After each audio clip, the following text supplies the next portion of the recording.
All right, welcome back everybody to the second episode of the BlenderNest podcast. I have to thank everyone for the initial response. It was awesome. It was more than I expected. All the comments were awesome. You guys were very supportive, and I'm very excited. We're going to be continuing this thing. And I apologize for some of the technical difficulties. Can't speak today. Technical difficulties we will have and had, like the biggest critique really was my voice, and Mike was way too big. So we're learning as we go. I don't think any of us have really had a lot of experience with this type of thing, but we're trying to improve every episode. So we apologize for anything, but we're going to improve as we go. Unfortunately, Southern Shoddy is not going to be here today, but it's fine because none of us here really like him, so he won't be missed. Yeah. And then, Blender Binge doesn't have a cam, even though we promised he will, so he could be a wanted criminal for all you guys know. I failed. So a couple notes we have to go through. Trying to read my notes here. So we are going to be hopefully launching a Patreon next week, and Patreon comes with tiers, which are basically rewards.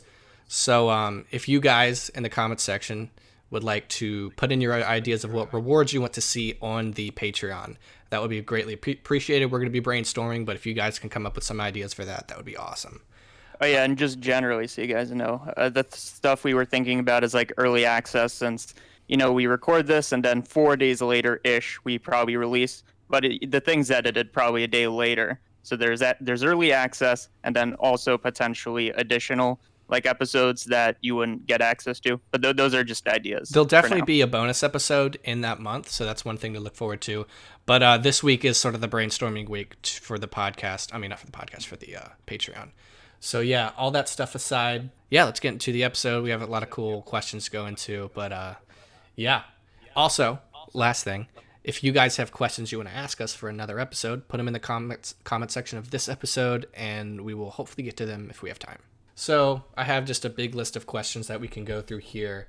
I think this one might be really great. What advice would you give someone moving to Blender from another 3D software, being that most of us probably have experience with that kind of topic? I would say probably don't do the, I know there's options to change the key mapping to like the industry standard for other stuff.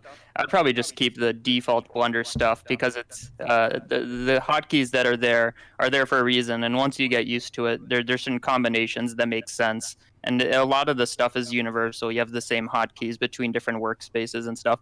I'd recommend just, having a week where it's just horrible and then getting through it.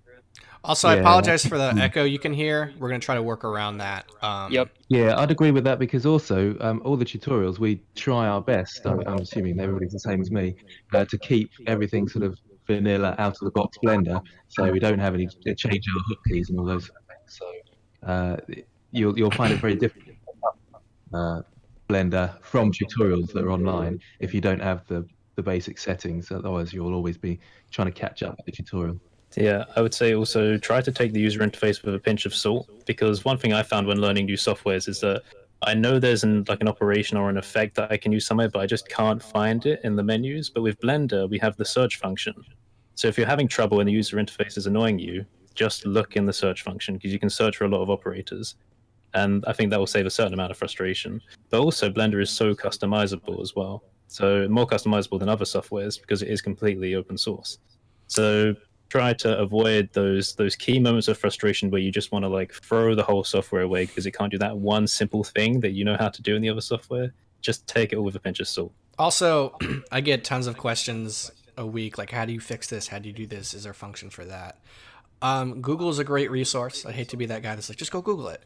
But most of the time, we can't really answer questions off the top of our head. But if you can think of it, Blender can probably do it.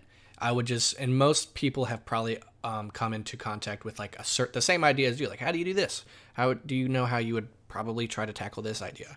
There's forums, there's Reddit, there's all that kind of stuff. So, if you have a cool idea, pop it into the Blender subreddit, and someone will probably answer you. I love the community on there. It's really awesome. I wanted to ask. And also, I think, go ahead. Sorry. Cool. No, go ahead. So I wanted to ask, what was y'all's first thoughts when you opened and navigated Blender for the first time? What the heck is this? Why?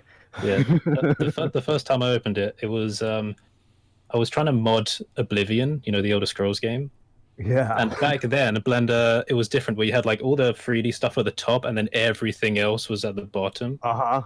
Could not understand that one bit. The weirdest thing I've ever seen. That was like the moment where it was like, okay, open, can't do anything, close, open, close repeatedly. Could not make sense of it. Just didn't like it at all. I remember Yeah, my that's- first thought, because I had come from Cinema 4D, because I wanted to render on my GPU, and I would see these tutorials using Octane, and they would hit the render button, and they would design at the same time it was rendering on their little preview, and I wanted that. And so the first time I imported, a torus into my scene, and I hit Z and looked at the cycles preview and how quickly it rendered, that was like heaven for me. I was like, oh, this is the craziest thing ever. Because I didn't download it years and years ago when Blender was really, really bad. I was at 2.79, so there was cycles. So I guess I had a better experience than a lot of people who'd been using it for years and years and years. But I loved it solely for the fact that I can render on my GPU. I had opened it up years, like almost one, like a few times every year, going back to when it was announced that it was open source, and every year that 3D cursor, I see it, I'm like, it's still there, like every year. That was like my thing. It's like if that goes away, I'm using it. Also, still left there. click. Yeah. Whoever thought that everyone wants to right click? I don't know. Well, there are some very good reasons for it, but they're reasons that most people will like never really realize or bump into. But it's to do with the selection. Like if you've got like gizmos and overlays and stuff, how you know that like if you're left clicking but you want to select something, but the gizmo's in the way. If you right click, then it would solve it. But that can be substituted with like hotkeys to change the gizmos and get rid of them and stuff. But so yeah, it's very much like a use case type thing. I played with Maya before, or Maya, I've always called it Maya, Maya before, and I really wanted to use Blender, desperately wanted to use it, because the version of Maya I was using was, well, let's let's not go there, but I didn't want to be that guy using that sort of software, so I really wanted to get into Blender, but it was frustrating, and at that point, Maya was better at picking up, certainly, and just trying to get into understand things like left click really just right click really threw me, and it took me a long time to overcome all that. So yeah, it hurts, doesn't it, trying to get into this stuff. I mean, Actually, if I could just add a point about the 3D cursor that Kev mentioned about how annoying it is. I remember when I was started to learn Blender properly, I did find it weird, and I was always like clicking, trying to move it out the way because I just didn't want it there. But then as soon as I realized how it could be useful, like how it's like a temporary storage space, then it suddenly opened up a whole world of possibilities, especially with like hard surface modeling for like pivot points and how to move the origins of one object to like where another like vertex is, for example. How you can just quickly like move the 3D cursor exactly where you want it to be, and then we can change up the origins of other objects to that position. As soon as I realized what it could do, then I suddenly loved it. yeah, I noticed the little even with like newer updates with the what's that thing on the sidebar where you can see all your objects and stuff? I forget what's it called. Like the outliner? Yeah, the outliner. I remember up until like a couple weeks ago, I can hold down shift, click my like camera, and then hold down shift and click another object, and it would just pick those two. And then all of a sudden I'd got the new update, and I clicked the camera, I clicked one thing, and it selected all of them, which is normal in every other program. And so it's interesting to see Blender finally like moving to industry standards. So now I have to hit control, because I parent things to my camera all the time. So that process of hitting my camera, holding down control, and hitting something else, and then parenting it. But that process was like, wait, it selected everything. That's normal now. That's like weird things that I think one of the biggest reasons why people tend to sort of scoff at Blender. But it is kind of weird to see the weird things that Blender was doing. Yeah, the weirdest thing for me, I think Cinema 4D does this differently, is when you orbit around an object, like 3D rotation, it does it around either the 3D cursor or the world origin. And there's an option for that. It's called like auto depth, so that wherever your mouse is, it pivots around that. Like in Cinema 4D, if you have your mouse over something and then you orbit around it, it will orbit around that instead of the center. And again, I was just using Blender to like as a way to sell more stuff. I didn't really like using it in the beginning. So that was really a pain. So auto depth, but I don't think most people use that. Yeah, it took me a while to realize I can just click on an object, hit the period key, and then it makes that the origin. Like the amount of times I'm holding down shift and like moving around my scene, I felt like an idiot. I get lots of questions saying, "Why can I not move anymore?" It's because they've zoomed in so far. Yeah, And they Yes. just can't move. Yes. And it is actually really awkward when you stumble across that and you just think, that'd be "Why a can I great not move?" video. It's like what things you should definitely know when you're beginning, and that would be definitely like clicking on something, hitting the period key so that your scenes like feels weighted normally. Because that was like, Well, I would is there- restart is my there a- program. Is there a button if you haven't got a numpad? So many people ask me that, but is there a period key? Is there a different button? I suppose you can map to it. I suppose, can't That's a you? good But question. I don't actually know that. That's a really good question. get a numpad is the answer. There is a way you can simulate the numpad though, using the rest of the keys, but I don't know off the top of my head. There's a laptop unfortunately. mode. I don't think it's called Yeah. laptop mode, but in Go Blender you into can. preferences and emulate numpad and Yes, there is. mouse, but I don't know whether the full stop or period key would be on Yeah, there. such a useful podcast. Are there any? Yeah, this is about to turn into Blender binge, not Blender binge, Blender Nest tech tips. What what software do you guys use alongside Blender that like assists your 3D work? I use After Effects. That's mine. I use it for like glitching and things like that. Yeah, I use Affinity Designer quite a lot. In replacement of like Photoshop, because I don't use Photoshop or Illustrator. All I need is Blender, Premiere Pro for the videos, Adobe Audition for audio recording, then Affinity Designer for anything 2D wise, and that's all I've really needed for my workflow. I use DaVinci Resolve and Fusion. And Fusion actually goes back to when I used to use Lightwave, and there was a copy that they gave you when you bought Lightwave years ago, and it was awesome. And I just kind of picked it up from there, and I was like, oh wait, it's free now. So you can do a ton with that compositor, even more than you can do with Blender. But I for the channel, I keep it mostly to Blender. But yeah, DaVinci is phenomenal. Are you? Yeah, I also advocate Resolve. I use that as well for Is compositing. DaVinci the Resolve? Is that the one? You can also use it for color grading, but it's node-based color grading. Yes. Yeah, I that's was like the industry color grading. when I software, was think. interning at this studio and I watched them use that. That was the coolest thing ever. It's like because I had just sort of jumped into Blender, so I knew what nodes were, and then I was seeing people color grade with nodes. I was like, it sort of wrapped my head around the potential of what nodes can be used for, and now I understand why some people like really want node-based everything. Like node-based After Effects sounds amazing. Yeah, that was the one big thing when I went to After Effects. I was like, it's layers, because I was coming from Shake. I was using Shake on Apple. I was like, what is this layer? And I thought the power of layers was awesome, but I was like, oh man, all right, then I went to Nuke, and I was like, okay, this is cool. But yeah, man, DaVinci's awesome for that. Do y'all know who pioneered node-based stuff? What program? No. How long has that been around? No idea. Quite a long time, I think. Yeah. I know of I don't know, can't remember the name of it now, but there was a program that my dad showed me when I was quite a bit younger of like using nodes to generate audio. It was like a really simple interface, just like black on white, and you just use the keys to create and specify little nodes, just type in little characters in them to signify different functions and then link them together.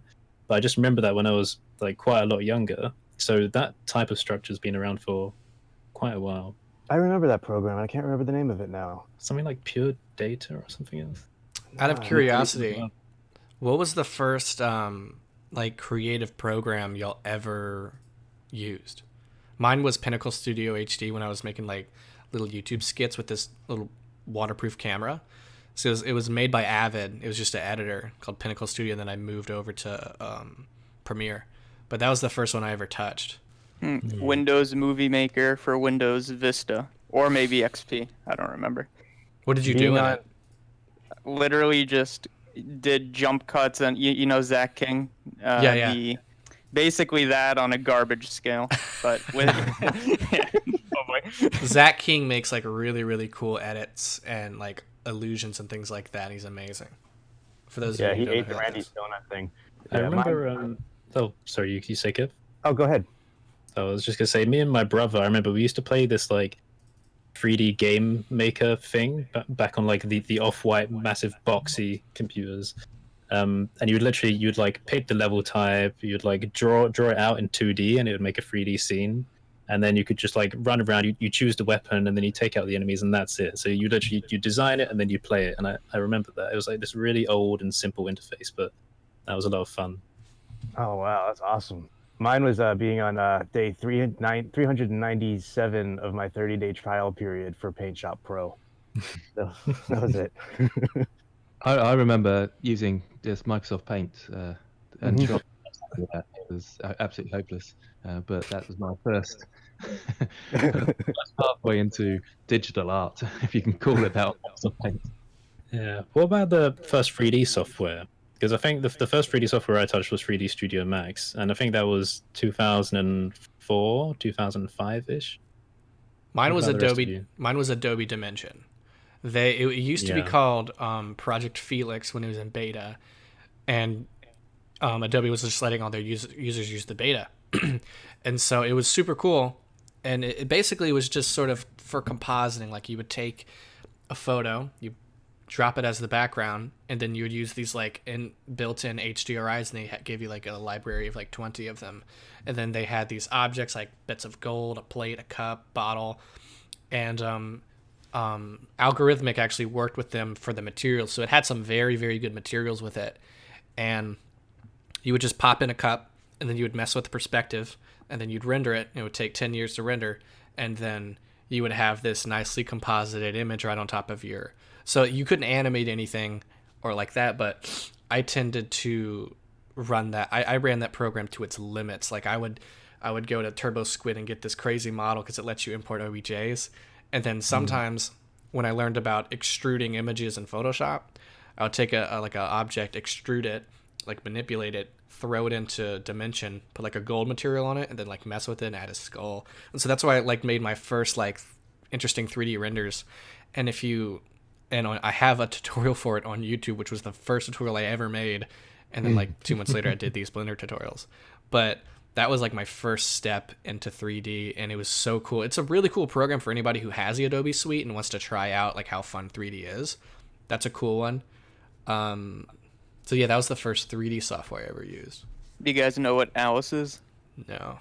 It's kind of like Scratch, but for 3D. It's like an educational thing. I think technically that's the first thing I use. I guess nowadays you could use it to make those like cursed SpongeBob animations. I don't know if you guys know what I'm talking about. Yeah. I know. Yeah, it's that kind of thing. There's no like soft shadows. Everything looks extremely like sharp, like Blender internal style. Maybe. No ambient occlusion. Yeah, I don't think so. I'm trying to look at what it looks like nowadays. I think they've upgraded. I found the website alice.org, I think. Yeah. Oh, cool. I used PavRay, Persistence of Vision Ray Tracer. It was like this command line ray tracer where you could like ray trace, like render out these, I don't know, shapes and primitives and things. And then quickly I was like, this is never going to work. So I found TrueSpace in a book that I bought, and I started getting hooked on that. And then I bought Lightwave. But yeah, that was, man, I don't recommend that route. Go do that Alice thing. Yeah. I feel like a lot of people use Element 3D as their first one if they use After Effects and things like that, because I've seen how nice it is, and it's like a really nice plugin for people who don't know anything about 3D but want to like add it to their stuff. Element's really nice. It's When I'm in phenomenal. stuff with students, I sometimes show them SketchUp because that's a nice intro to 3D and it's easily accessible and pull things around and make buildings and things. But it's very limited, I suppose. That has an awesome extrusion feature, though. That's a really, I mean, I've never seen anything, even in Blender or any other program, that's as good as that How does it extrusion work? feature. Just kind of push and pull, and it like extrudes into things and out of things, and it's I don't know, it's like it's magic. I don't know. Like, Yeah, but we know it's a lie, though, because when you think about how that's going to convert into... oh, I like, know. So we don't speak about that. I know. We all know how it's going to come into Blender. But yeah, no, I love it. I used to have a lot of fun with SketchUp just because of that extrusion tool. Literally just draw whatever shapes you want on a surface and boom, done. Yeah. Is it like a program you don't have to worry about like the topology or anything? Yeah. Yeah, not really. Until you want to If share only. it. If only, exactly. Yeah, the booleans as well. That's another like broken thing that Oh, I yeah. just don't use because of that. Yeah. It's funny. When I got into Blender and started making this tutorial, so it became like my full-time pursuit. I hadn't done any like things in Adobe Illustrator, and it was so weird. Now that I had that mindset of topology, high poly, low poly, things like that, or like, you know how if you're trying to Boolean something, you need to have good topology. Yeah. So, and then I'd gotten back into Illustrator, and I wanted to cut a hole in like this shape. And for a split second, I thought, what's the topology of this shape in Illustrator? And I was like, oh, it's not going to have fragments. It's vector. It was weird jumping back into like a normal topology based program. It's like, is this a high poly logo? Exactly. Of course it is. It trips you up. Also, also we use shift, hold down the middle thing to move around in Blender. And then when I go to Adobe, I have to use spacebar. So sometimes I'm like holding down shift. I'm like, it's not working. Yeah, thanks Adobe for using the biggest key on the keyboard for. Yeah, I mean it's nice when you're only using Adobe stuff, but when I nowadays I use Blender more than anything, so it's like weird having to like switch my mind over to something else. It's like a weird Yeah, I tell you what form of navigation does confuse me. It's when whenever I popped into ZBrush, you know how to like orbit the camera. There are a few ways to do it. Yeah. Like you can either like click outside the object and rotate, but if you don't want to do that, then you have to like hold down a key, then push down, then let go of the keys, and then move the mouse, and then it starts rotating. You're like, I just want the middle mouse, but you can change it to that if you want. ZBrush is such a nightmare. Yeah, I've seen some of the Node Wrangler like shortcuts, and it's like 5 keys. It's like I'm not, I'm not an animal with 5 arms. Like how am I? Like there was one thing I really wanted to do, but it's like Shift Control Alt C. And I was like, goodness gracious, just tell me how to do it another way. You gotta be like double jointed. Yeah, like some people really want to go after some shortcuts, and it's like I'm not remembering that. What in terms, because we all do different things, we all like different pursuits. What there's a question here. What hold on, I'm trying to find it. What are the industries that you guys want to work in, or like worked in before, like before y'all had this internet Blender tutorial thing happen to us? What were the industries that y'all wanted to like sort of go after when y'all were doing your creative pursuit? game development. Rockstar. I wanted Rockstar. to make movies. Yeah, just Rockstar. I mean, that was it. So Wanna game write dev, songs. Rockstar, movies. Yeah, game art, I suppose. Yeah. Yeah, mine was concert visuals, which is still what I do today. I was even talking to someone about it. It's like it's still one of my favorite things to do is just working with other artists. They're always so excited to work with you. So it's still sort of like my main pursuit. Do you ever go to wherever it's playing to see it on the giant screen or whatever their setup is? I've only done that once, but all of my if I lived in Los Angeles, I'd be able to do it because most of the DJs are sort of right now. I've sort of put my foot in the EDM DJ market, and they're all there. So I've never been able to see that stuff. But I worked on a conference that was here in Nashville, so I was able to go and see it on this huge screen. And that was Yeah, like it must be bizarre. yeah, it's the coolest feeling ever because like I had created this face that rotates with this weird like goggle thing on it, and so I used a camera, and I think it had like a 100mm lens. So when you move back and you have this face turning, it looks massive just on your computer screen, and then when you walk up to a screen that's like I think it was like 4 stories high. This was in an arena. It just goes Wow. like that. I couldn't wait to work on another project where I could see it on a big screen because it's such a cool feeling. It's like the first time I like high quality printed one of my photos when I did photography. It's so different from looking at your work on a screen to actually being able to hold it in your hand. If any of you make art a lot, not even a lot, just you make art that you like, print it out. It's such a cool feeling to like look at something you've made printed on a thing or like, see it on a massive screen. It's I would recommend like take your art, switch it to a different medium and like look at it. It's such a cool feeling. Did you have any anxiety over having it shown? Because I know that's one of our topics, I think, about like anxiety showing your stuff to people. Not for this one because I was so proud of it. But actually, let's get into that question, which is how do you get over the initial fear of showing your work? That actually, it says this came from a podcast comment section, so I think this came from you guys. For me, I always get weird when the product's not finished. It's like when a client wants to see, it's like, well, it's not done yet.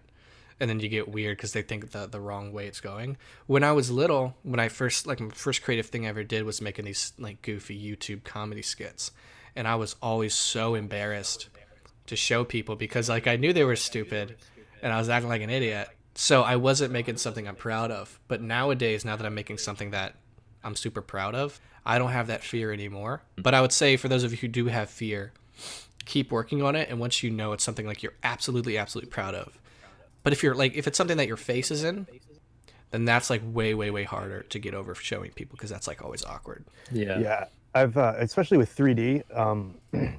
I've been using Maya for probably 10 years and doing 3D professionally in tech, engineering, some medical freelance. And with doing especially 3D, you don't see the final result until really late in the game. So when clients are like, "Hey, what do you got? What do you got for me today?" I don't know. I'd like some shaded cubes, I guess, like that are placeholders. Like, do you want to see that? No, but I thought you'd have more. Like, no, it doesn't work that way. So building it up is crazy, and then showing them, and you're like, oh, wait a minute, I can't show this, but you have to because they're asking for it and they're paying you, and it's just some kind of a nightmare. Yeah, sometimes when you're working with clients, you have to explain to them the workflow.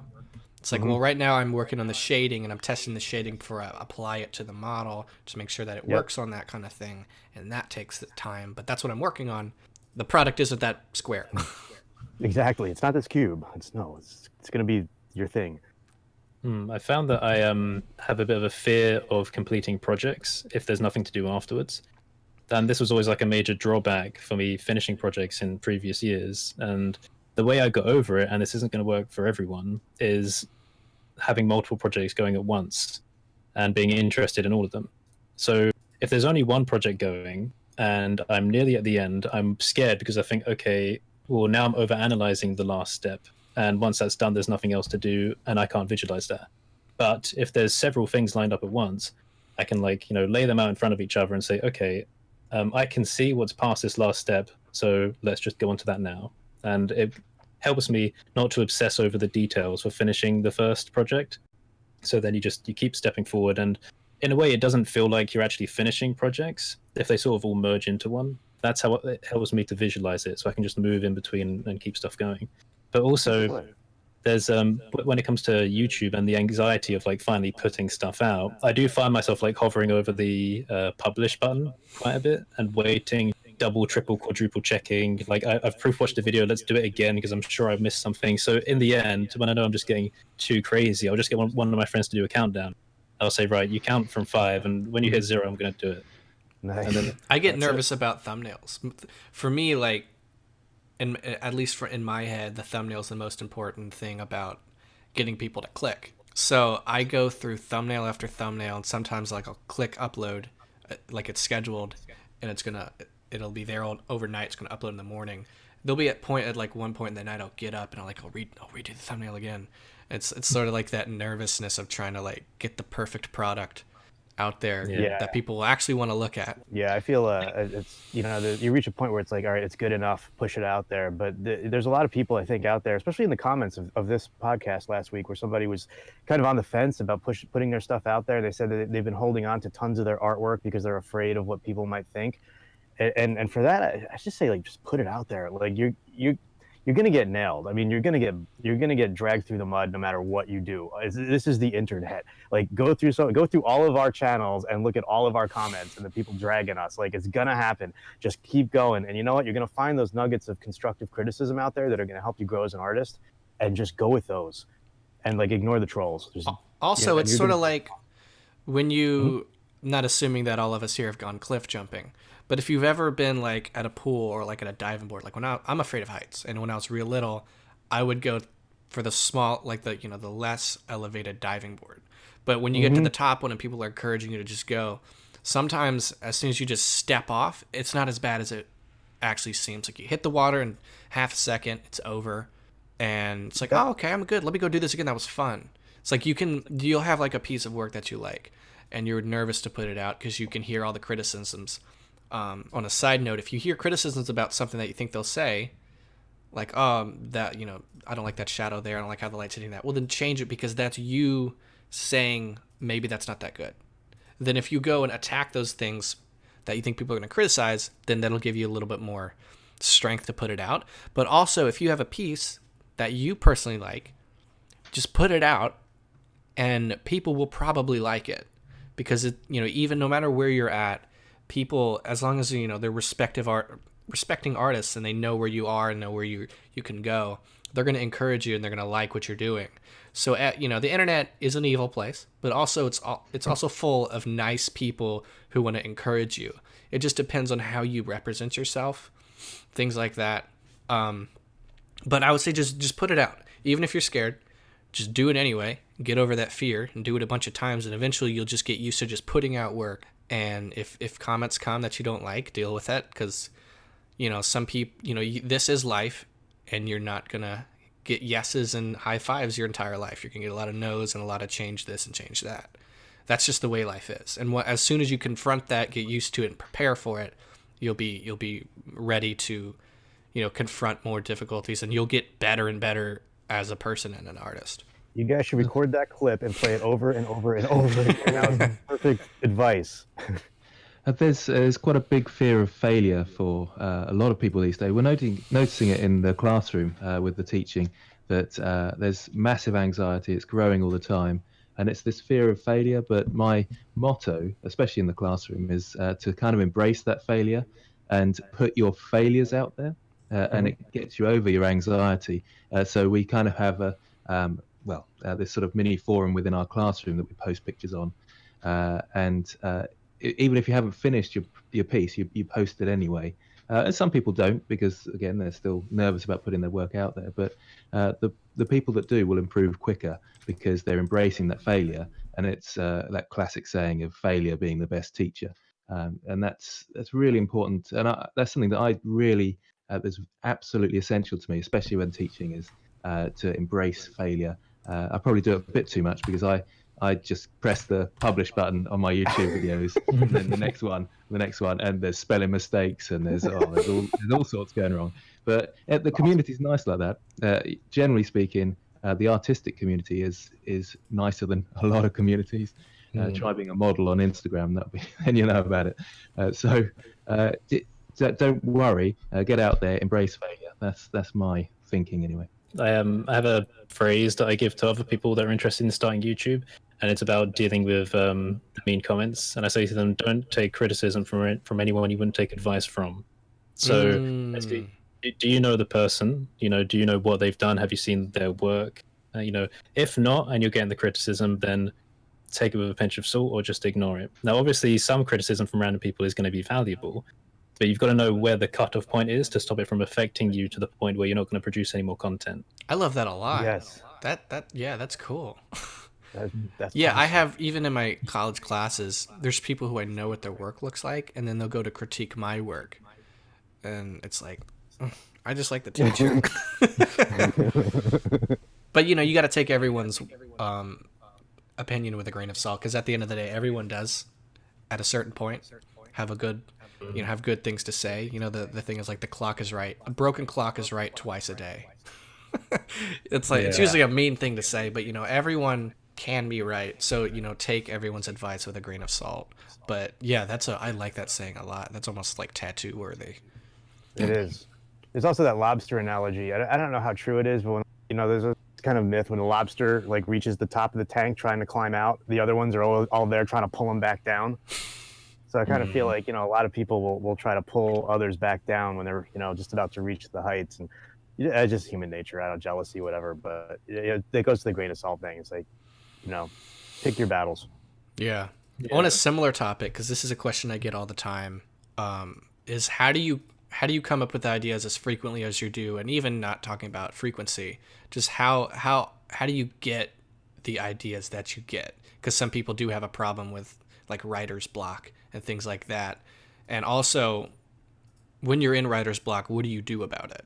I think my biggest tip is to have a lot of ideas, is to make sure the ideas you're coming up with are short, that they have like very, very fast turnarounds.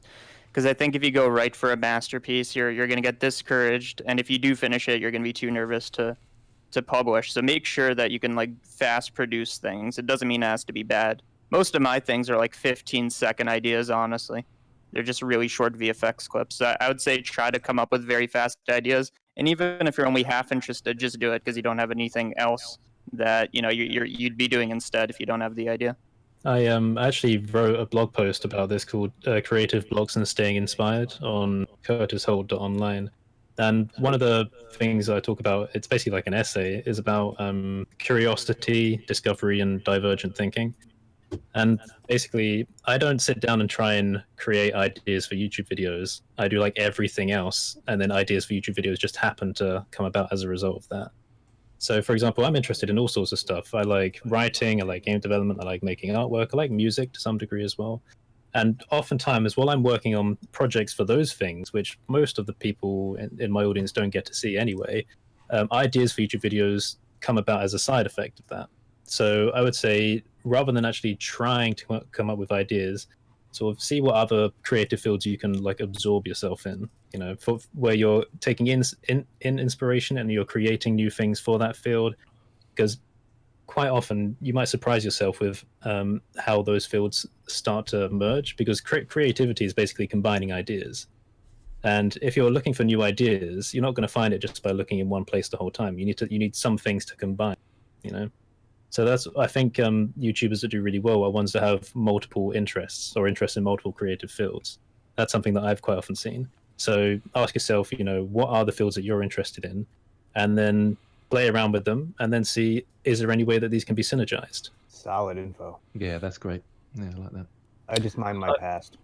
I always I have loads of Pinterest boards, and I like just going on Pinterest and looking at other people's art. But I like what CG Matter was saying there. Actually, I think I'm going to combine my thinking a bit there, because often I think that one would be quite good for a tutorial, but it's I'm looking for easy things, and I think combining sort of Pinterest with things that might be quick and easy for me to do, and then put it into a tutorial. But I think that's the same for people out there. Look on something like Pinterest, get some ideas for nice quick wins, I call them, in the classroom. So things that are easy, but you get a nice result at the end of it. Often, though, I'll look at something that looks easy, and then you realise it's really hard. So don't, again, embrace the failure with that one. For me, sort of my process on trying to come up with an idea is mostly from Instagram. I follow hundreds of 3D artists and, you know, repost accounts and things like that full of really, really good art. And so I have this big backlog of just saved pieces, and they'll be like, say, I like how he did this floor material, I like this sort of this architecture, and I'll draw some inspiration from that as sort of my base. And then once I get there, my creative juices start flowing, and then I'll start adding things to that. I think a lot of the problem with people coming up with ideas is just getting started, and it's hard to look at a gray screen with this 3D arrows and a checkered plane and going, okay, let's think of something, because your brain doesn't work like that. You can't stare at a wall. I mean, you can sometimes, but it's hard to stare at a blank wall and come up with a brilliant idea. So, you know, just go look at people that you like, try to take something from their work, apply it, start it, make it your own idea, and make something really cool from it. And a lot of my art, even stuff that's gone into my tutorials, has come from inspiration from someone else. Don't be, I would say, especially when you're starting out, don't be the arrogant purist artist who's like, all my ideas come from here and only here. Because that's not how your brain works. Your brain doesn't come up with ideas from nothing. You subconsciously will be drawing from things that you've experienced or seen in your life. Once you understand that, then it's less scary to, you know, take from someone that you like, and take like a process, a look of lighting, a color theme, something like that, and apply it to an idea and make it yours. I would say veer away from the arrogant purist artist that's a lot of young artists try to be, because they think it's really cool. Those guys tend to come up with not quite as much work because they're so busy trying to be only themselves and only their style, and try not to stick to a style, because it takes years and years to cultivate a style. I don't have a style. Some people may think I have one, but if you really look at my process, I'm all over the place. I don't have a style. I just make stuff that I think looks cool based on what I like to make. So when you're starting out, look at something you like, look at multiple things you like, draw from them, add it to a scene. And if you don't like the final product, that's fine, as long as you worked on something that day. And that's really good. I agree. I think that's awesome advice. And also, I would say get off the computer. Yeah. Like the biggest thing, and I mean, I used to love thinking I could do everything in the computer until I got away from it. and you just go for a walk and look at things in the world. Look at the way light behaves in the real world. Look at just little like flowers or buildings or textures or crumbling or dirt, and think, how could I do that in 3D? And sooner or later, you're going to start like your brain is going to start wiring itself to be able to push that out through the computer. And to hit on something that Ducky just said is, we're really conduits. I mean, our brains. I don't know how much our brains actually come up with their own stuff. I really feel like when I'm the most creative, I'm just channeling stuff from like, I don't know, from like the universe through me and out into the computer or into the world. It was the same with writing songs when I used to do that.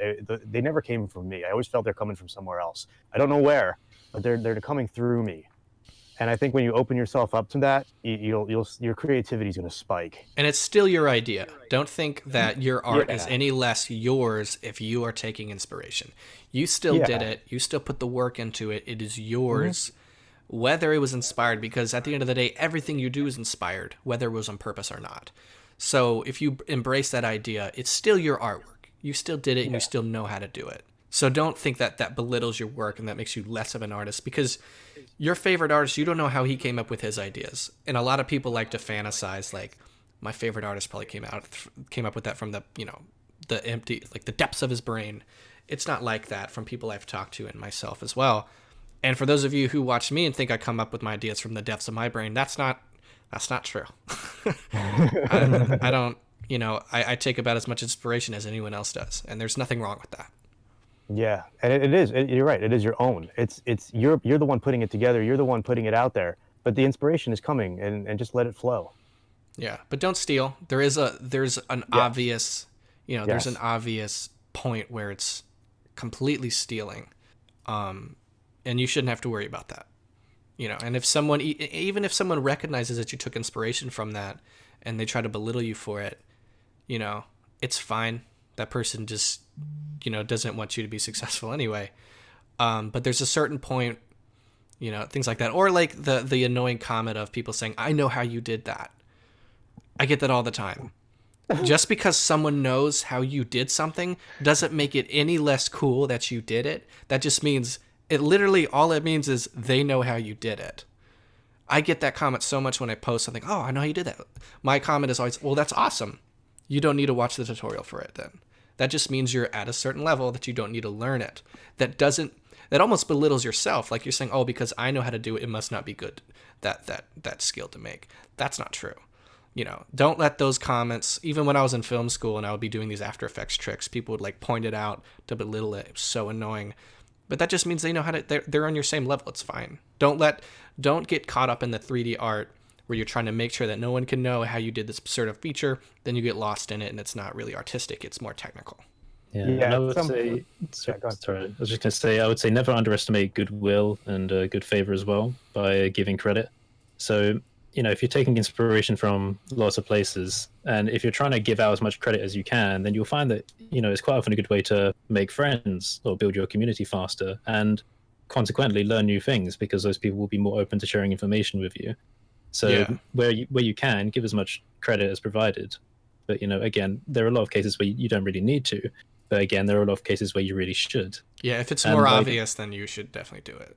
I've definitely seen people, something that I really don't like, so don't do this, who take my demo resources, open the file, press render, and put it up and say, I made this. And then when someone says, hey, did you get this from Curtis Holtzfing? And they say, yeah, but I changed the nodes a bit. And I'm looking at it going, no, that's how I made it. That's identical. Like, know when to give credit, Yeah, somebody recently did that to me with I think I did a video on like flying through still image or something, and like this technique's been around forever, but then I saw somebody, I think it was German language, and it was like almost the same thing, and I'm just like, okay, whatever. I just let it go. I was laughing at it. I was like, cool, all right, I wish you success, man. Go. It's like, all right. Did any of y'all's videos like a couple months ago get ripped off by a guy who would just sort of screen record your video and then just they would take out the audio and just give text and just say in like a different language? No, not yet. Yeah, I had a guy who took two of them. It's happened to me a couple of times. Yeah. Wow. Yeah. And sorry. Yeah, it's like I really appreciate the desire for people to like translate the content. I think that's fantastic. There are facilities to do that. I've got transcriptions enabled. If you want to help to translate the videos, and you can go to my videos and submit translations, and I will really appreciate that. You're welcome to take the videos and do vocal translations over them as well. But one thing I don't really appreciate, which I've seen people doing, is where they'll take the video, translate over it, and then like plaster their Patreon in front of it as well, and my name won't even be in the title, and I'm like, no, now you're just pushing it. All right? Yeah. When So my I really channel appreciate the Sorry. desire though.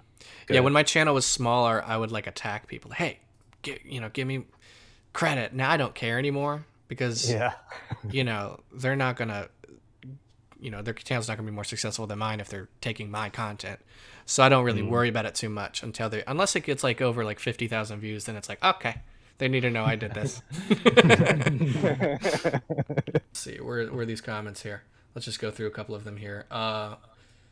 We'll go back to the topic on Blender. What features what would you guys like to see in Blender? For me, I can't wait for the cell fracture branch to get implemented, so like the cell fracture modifier. It looks amazing. I've seen some people do some cool loops with it.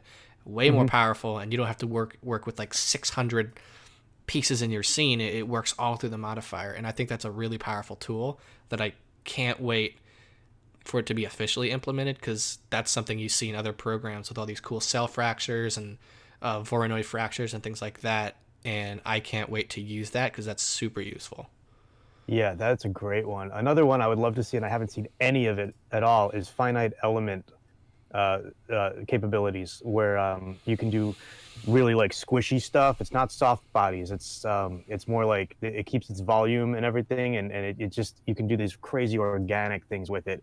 And I haven't seen it implemented at all in anywhere in Blender. So if somebody's listening to this and knows of something finite element solver, that'd be awesome. I'd love to see the texturing, the painting tools particularly to be updated. They feel like they haven't been touched for a while, and I use them all the time, especially in the sort of game art that I'm doing, and I get a little bit frustrated, especially as well as the sort of I'd like to see getting a bit closer to Substance Painter. I know it's quite a long way away, really, but it'd be nice if we could get a bit easier to. I'm thinking from a beginner's perspective, it's quite tough to understand nodes and get a nice texture, whereas Substance Painter is drag and drop, as long as you've got it set up right, But I suppose getting into stuff there. But I'd like to see it a little bit more like that, certainly in the texturing space. Yeah, we need someone to come along for texturing like Pablo Debarro has done for sculpting, because sculpting is just the improvements are amazing. But I really want to see everything nodes. I would have done so much more content for animation nodes, but I think one of the reasons why I haven't done more videos for it is the troubleshooting element of it. Because with all add-ons, I get so many requests from people, like with a lot of the time the same issues over and over and over again. And with animation nodes being such a complex add-on with fantastic possibilities, there are differences between the versions as well, which have caused some issues. So I just think for now, I'm not that keen on doing it. If there was more functionality like that in, the master branch of Blender, then I would probably be more up for doing it. I think the big problem with animation nodes is some people, especially beginners, are a little bit more scared of a outside add-on and then trying to learn it, and then us guys making the videos who are trying to grow in a channel, try to get people to watch something they actually want to see. Animation nodes, people are kind of scared of it, and it's harder to do because people have to actually like pause the video, go and install it, and then they'll run into installation issues. I think once we get something like animation nodes actually officially implemented into Blender, I'm gonna go crazy, because that is such a cool, and it caters to my style and the type of tutorials I make already. So once that gets implemented, I cannot wait to dive into it. And a lot of what I like to do is take complicated processes, make them simple, make a tutorial. So I think I would have a lot of fun with that, and that would be so exciting to use. I think the two features that I want, they're never coming. One is geometry tracking, which is different from object tracking. You just put a mesh on your video and it will track it. And then the other one is not necessarily photogrammetry, but if you could just generate a sparse point cloud from the motion tracking you do in Blender, that'd be nice. I don't know why it's not there, because in the calculation for motion tracking, you already have a point cloud, kind of. So that'd be cool. And And I think the problem with the animation nodes, I made a couple of tutorials. It's really hard to explain stuff. It's pretty much on the level of like scripting tutorials. You need to like do a lot of mathematical explanations and stuff. Whereas I think shading is like one level under a little, where I feel like I could explain it without being like, well, Voronoi is you take a bunch of random points on a plane and find which one's the closest to which, and that's what Voronoi is. But like you don't need to explain stuff like that. Yeah, for me, when it comes to like explaining things, I like to show them, like, if you do plug this into this into this, Yeah, that's what the best way to do it. that's what you get. So, and for me, that's the best I learn. But a lot of people will like criticize, like, no, tell us what they're doing. Half the time, I don't even know. I just know if you plug Musgrave into a Voronoi, you get this beautiful flowy looking pattern. I don't know why it does that. That's just how it works. It's auto magic. Yeah. I wanted to ask, because CG Matter, you know a lot about this. How sturdy are the tools for motion tracking in Blender, as opposed to like After Effects, where people motion track all the time in After Effects? So there's like two different processes. One is tracking. That's just like taking a pattern on your footage and following it around the shot. The other one's camera solve, where you take all this and then create a 3D camera that moves. Blender has a really, like, better than almost anything I've used tracking component. Its solving is so bad. Like if I could just take the tracking data and push it to something like Synthesize, it would do substantially better. And that's fine if you just want to do basic tracking, like you want to do sky replacement. So, you know, you do like a chroma keying on the sky and then you track one point so your clouds or whatever you're adding match up. I wouldn't like recommend people use it as their like main thing, because yeah, the camera solving's garbage. It doesn't have geometry tracking and a couple other issues, I think. Yeah. And for those of you who don't know that use After Effects, there is an add-on that imports your tracking data from After Effects into Blender. So for those of you who do want to do that, there is a way to do and that. After Effects is one click. Can't beat that. Yeah, it's so awesome. You just Yeah. make sure you're, seeing as enough contrast, click, just 1,000 little Yep. points, and you can play with it. I remember watching a tutorial, like an old tracking tutorial, me and my buddy, and it was like 40 minutes long, and we were watching it like, there's absolutely no way we're doing this. Yeah. All right, well, this just about wraps up the podcast. Second episode, super fun. Thanks, everybody, for being here. Thanks, everybody, for watching. We're going to keep doing these. Patreon next week, so make sure you put your suggestions if you have any, and any questions you would like us to get to for next week's episode. We read every comment. So, yeah, thank you guys for watching, and yeah, see y'all next Thank episode. you guys. Thank you. Thanks, Bye-bye. guys. Bye.